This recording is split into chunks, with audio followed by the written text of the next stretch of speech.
कर्दम ऋषि का जन्म ब्रह्मा जी ने अपनी छाया से पैदा किए थे। पैदा होते ही महाराज तप करने बैठ गए। कई सहस्त्रों वर्षों बाद जब समाधि खुली तो क्या देखा, यहां तो खूब चकाचक आनंद हो रहा है। सब बच्चे बच्चियों को गोद में घुमा के घूम रहे हैं और घरवालियों के संग आनंद ले रहे हैं। तो बाबा जी के मन में आई कि हमारा भी ब्याह हो। अब इतनी लंबी लंबी दाढ़ी, हे लंबे लंबे बाल, कौन अपनी छोरी देगा। तो सोचा क्या करूं, बोले काम करता हूं, तपस्या करता हूं। भगवान नारायण की तपस्या कर रहे हैं किस लिए कि ब्याह हो जाए। और 1-2 साल नहीं, भागवत में लिखा है 10,000 वर्ष तक तपस्या की। किस लिए? भगवान नारायण प्रकट हुए। अब कैसे कहें अपने मुंह से कि ब्याह करा दो। भगवान ने कहा वरदान मांगो। बोले कुछ नहीं, बस आपके दर्शन। नहीं नहीं कुछ तो मांगो। नहीं नहीं कुछ नहीं। और सुनो प्रभु, शादी विवाह की तो मेरे से कह मत देना, मैं बिल्कुल नहीं करूंगा। भगवान ने कहा भले आदमी, विवाह की तो मैंने चर्चा ही नहीं की। नहीं नहीं मैं कह रहा हूं कि आपको फिर भी मेरी इच्छा नहीं है। भगवान समझ गए कि इच्छा है तभी तो जवान पर बात आई है। भगवान ने कहा चिंता मत करो, आज से कुछ ही दिन बाद मनु महाराज अपनी पुत्री के संग आएंगे, तुम्हारा ब्याह हो जाएगा। तो हाथ जोड़ के कह रहे वैसे मेरी इच्छा तो नहीं थी, आप कह रहे हो तो चलो कर लेंगे। हमारे ब्रज में कहावत है, मन मन भावे मुंह हिलावे। कोई व्यक्ति भोजन करने बैठा हो, आप रसगुल्ला रसमलाई लेके जाओ, लोगे? तो कहेगा नहीं नहीं नहीं नहीं नहीं। अच्छा हाथों को ऐसे कर लेगा, नहीं नहीं नहीं। जिसको नहीं लेना होगा वो कहेगा नहीं भैया अब नहीं। जिसको लेना होगा हाथों को पीछे करके नहीं नहीं नहीं नहीं। अच्छा लेने वालों की मैंने एक बात और देखी है, खुद को कोई वस्तु लेनी हो और मांगने में शर्म आ रही है तो क्या कहेंगे, अरे भैया आओ इधर आओ, इसको दो, अरे इसको एक लड्डू और दो। अब जब उसको देंगे तो पड़ोसी कह देगा एक मैं ले रहा हूं तो एक तू भी ले। बोले यही तो मैं चाहता था, यही तो मैं चाहता था। कामनाएं मन में आई। मनु महाराज आए, देवहूति का विवाह कर्दम जी के संग हुआ और विवाह होने के तुरंत बाद श्रृंगार करके देवहूति आई, आसन लगा के सामने बैठी और जैसे ही सामने बैठी रूप माधुरी का दर्शन किया। दर्शन करते ही समाधि लग गई। अपनी पत्नी के सौंदर्य को देखकर समाधि में चले गए कर्दम जी। और 1-2 साल की समाधि में नहीं, 100 वर्ष की समाधि में। क्यों गए समाधि में? क्या रूप को देखकर काम पैदा हो गया?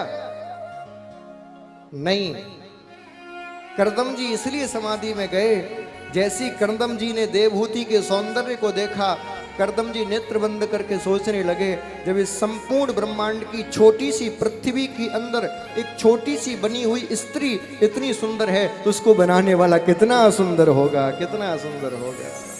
तेरी रचना इतनी सुंदर, तू कितना सुंदर होगा। समाधि में चले।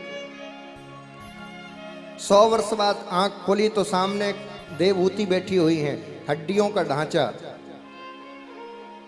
तन सूख गया, सौंदर्य चला गया। कहा देवी आप कौन हो? कर्दम जी कह रहे हैं अपनी पत्नी से, देवी आप कौन हो? जितने शादीशुदा बैठे हैं ये कहने की जीवन में भूल मत करना।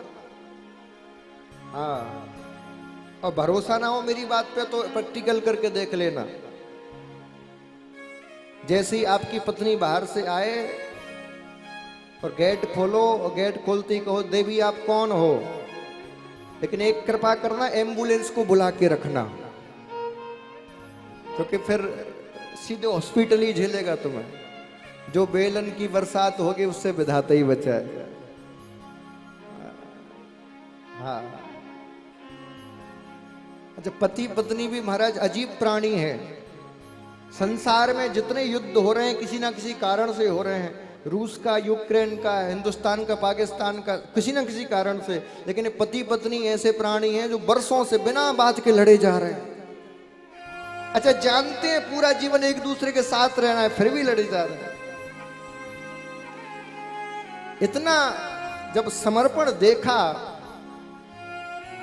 कहा देवी तुम अपने मायके तो जा सकती थी ना, मैं समाधि में चला गया तो। कितनी अच्छी बात कही देववती महारानी ने।